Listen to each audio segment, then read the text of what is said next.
வணக்கம், நான் நயினார் நாகேந்திரன் பேசுகிறேன். வரும் 22ஆம் தேதி மதுரையில் முருக பக்தர்கள் மாநாடு நடைபெற இருக்கிறது. அனைவரும் கலந்து கொண்டு சிறப்பிக்குமாறு அன்போடு வேண்டுகிறேன். நன்றி, வணக்கம். மாற்றுத்திறனாளிகள் குடும்பத்தினருக்கு அவர்கள் பாதுகாப்பாக இருசக்கர வாகன பயணத்தை மேற்கொள்வதற்காக ட்ரூ ஹோம் ஃபைனான்ஸிலிருந்து இங்கே அவர்கள் சேவை மனப்பான்மையோடு அவர்களுக்காக தலைக்கவசம் வழங்குகிற இந்த விழாவை தான் இப்போது நம்முடைய நெல்லை பால் அவர்கள் ஒருங்கிணைப்போடு தம்பி வெங்கட் அவர்களுடைய ஒருங்கிணைப்போடு இங்கே சிறப்பாக ஏற்பாடு செய்து ரஞ்சித் அவர்கள் அவருடைய குடும்பத்தை சேர்ந்த அனைவருக்கும் இங்கே தலைக்கவசம் வழங்கியிருக்கிறார்கள். அதில் இன்றைக்கு உலக யோகா தினம் என்பதனால யோக மாஸ்டர் அவர்களும் இங்கே வருகை தந்து அவர்களுக்கும் தலைக்கவசம். Congrats sister.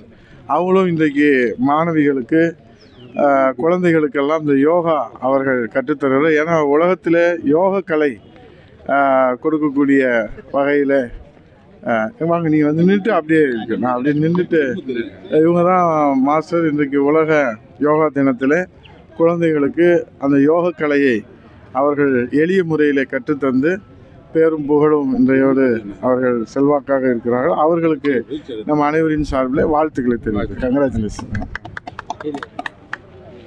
அவ்வளோதானே, வேற ஒன்றும் இல்லையா? என்ன கேள்வி இருக்கு?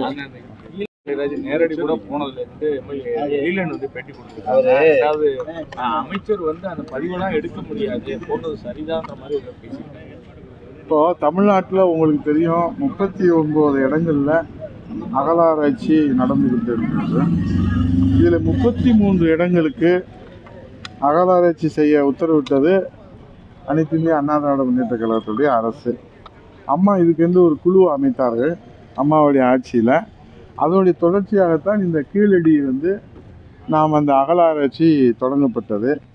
புரட்சித் தலைவர் எம்ஜிஆர் காலத்தில் அவர் முதலிடத்தில் எடுத்து செய்தாரோ அதிலிருந்து கீழடியை தாண்டி இன்றைக்கு ஈரோடு கொடுமணல் இது எல்லாமே செஞ்சதெல்லாம் எடப்பாடியார். பிள்ளை பெற்றது இன்றைக்கு அனைத்து இந்திய அண்ணா திராவிட முன்னேற்ற கழகம்.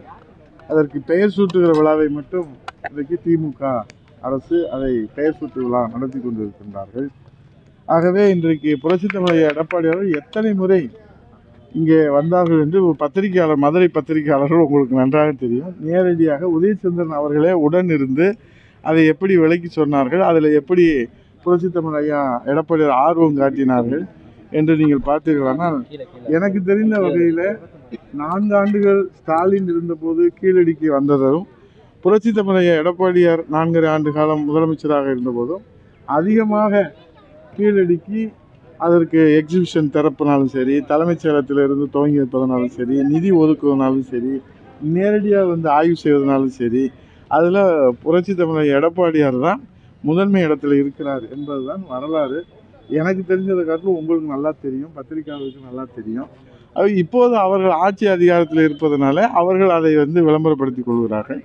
நான் என்ன செய்கிறேன், மத்திய அரசு ஆதாரம் கேட்டால் அதை எப்படி திசை திருப்புறாங்க பாருங்க.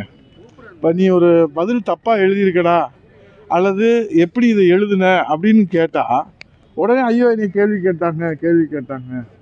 இப்போ பார்த்தீங்கன்னா இதில் பார்த்துட்டிங்கன்னா ஒவ்வொரு நிகழ்வுலையும் பார்த்தீங்கன்னா எந்த பிரச்சனைக்குமே அவங்க தீர்வு காண்றதில் அவங்க முயற்சி எடுக்கிறது இல்லை.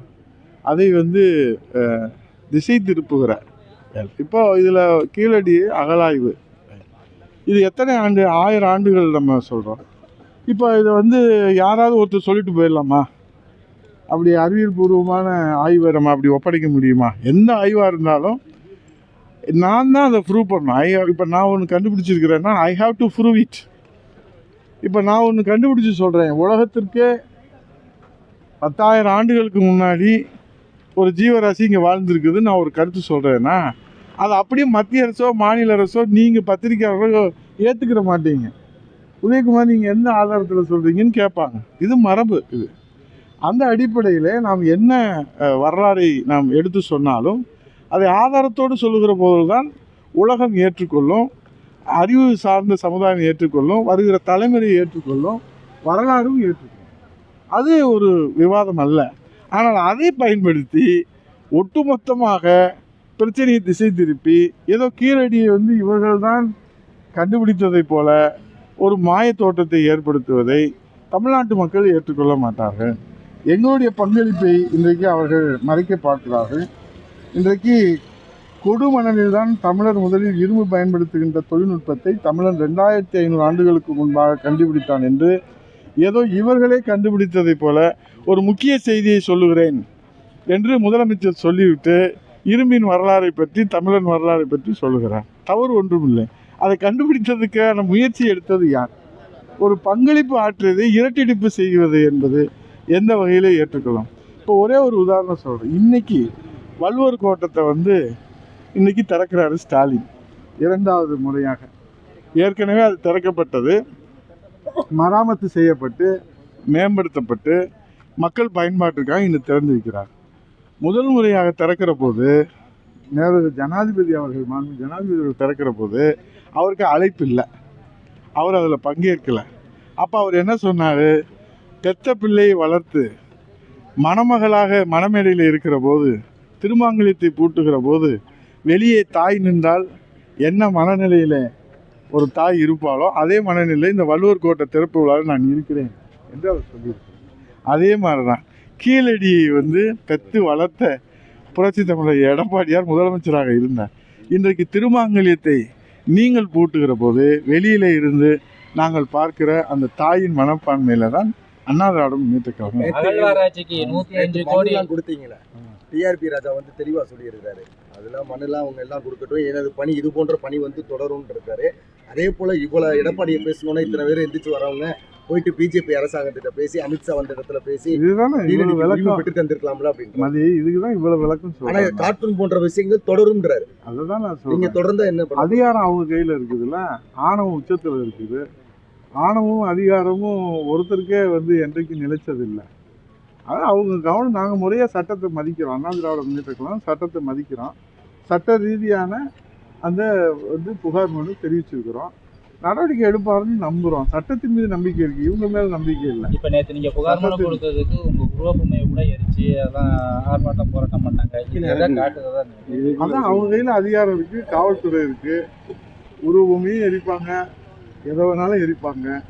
ஆனால் அதெல்லாம் கண்டு அஞ்சுறவங்க நாங்கள் இல்லை. நேற்று எடப்பாடி சாரை இனிமேல் பேசினா வெளியில் நடமாட முடியாதுன்னு சொன்னீங்க. இன்னைக்கு சட்டத்தை நாடுறோன்னு சொல்கிறீங்க.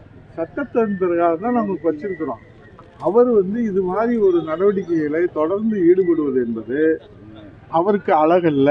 தொடர்ந்து அவர் ஈடுபடுவாரானால் அண்ணா திராவிட முன்னேற்ற கழக தொண்டன் பொறுத்து கொள்ள மாட்டார். ஏனென்று சொன்னால் இது அண்ணா திராவிட முன்னேற்ற கழகத்துடைய தொண்டனுடைய உணர்வை தான் இப்போதும் உறுதியாக சொல்லுகிறேன். மறுக்கா நீங்க கேட்டாலும் நான் உறுதியா நான் சொல்றேன். நான் அவர் வாபஸ் வாங்குறாரு, வாபஸ் வாங்கல.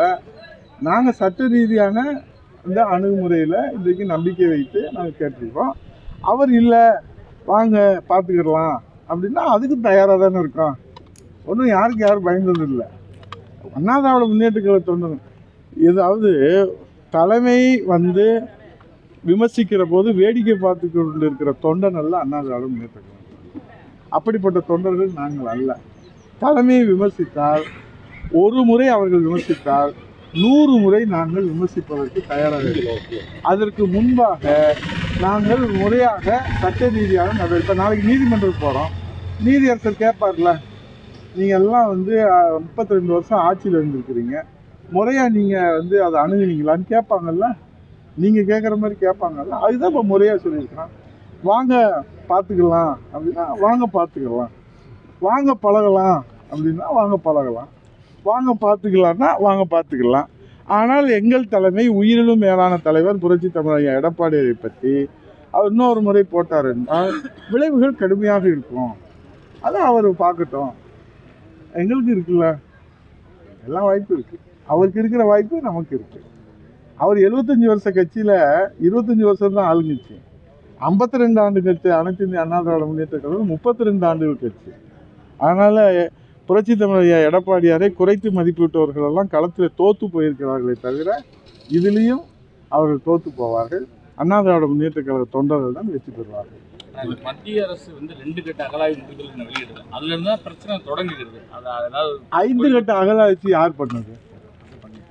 நம்ம தான் அண்ணா திராவிட முன்னேற்ற கழகத்தில் கொடுத்துருக்குறோம். அது அது வரட்டுமே. அகலாரிச்சு தொடர்ந்துக்கிட்டே நம்ம வந்து தொடர்ந்துட்டே இருக்கிறோம். அவங்க ஆய்வு பண்ணுவாங்கல்ல, ஆய்வு பண்ணுவாங்க, அதுக்குடைய ஆதாரம் கேட்பாங்க. இப்போ நீதிமன்றத்திலே நம்ம வந்து ஆதாரம் கொடுக்குற போது தான் நீதியரசர்கள் சரியான தீர்வு கொடுக்க முடியும். அது மாதிரி ஆதாரம் வந்து அவர்களுக்கு போதுமானதாக இல்லை என்று சொன்னால் கேட்பதும் அதை கொடுப்பதும் ஒரு நடைமுறையில் இருப்பது. அதை இவ்வளோ வெட்ட வெளிச்சமாக்கி விளம்பரம் தேடி டவரா பண்ணி இப்போ நாங்கள் இருக்கிற போதும் கேட்டிருக்கிறாங்க. இதே உதயச்சந்திரன் சார் கொடுத்துருக்கிறாரு, அவங்க அதை கிளாரிஃபிகேஷன் பண்ணியிருக்கிறாங்க, கொடுத்துருக்குறாங்க, வாங்கியிருக்கிறாங்க. இது இவ்வளோ டமரா அடித்து விளம்பரப்படுத்த வேண்டியது அவசியம் என்ன இருக்குது? ஏன்னா டோட்டல் ஃபெயிலியர். இப்போ மதுரையிலேருந்து கலைஞருக்கு ஒரு பஸ்ஸு போச்சு பாருங்கள், 2 டயர் கலந்து போச்சு. ஆட்சி சக்கரம் கலண்டு போனதுக்கு உதாரணம் தான் இந்த பஸ்ஸு, அரசு பஸ்ஸுடைய சக்கரம் கலண்டு ஓடி இருக்கு. இதெல்லாம் மறைக்கணும்னா ஒரே டமரா. இப்போ சின்ன கூடை வந்து இப்போ அழிக்க வேண்டாம் தம்பி, பெரிய கூடை ஒன்று போட்டு விட்டோம்னா அது மாதிரி. திடீர்னு அகழ்வாராய்ச்சி எடுக்கிறதுக்கு என்ன காரணம்? அது நீங்கள் தான் கேட்கணும். திடீர்னு போராட்டம் பண்ணுறாங்களே என்ன அது காரணம்னு நீங்கள் தான் கேட்கணும், அவங்ககிட்ட தான் கேட்கணும்.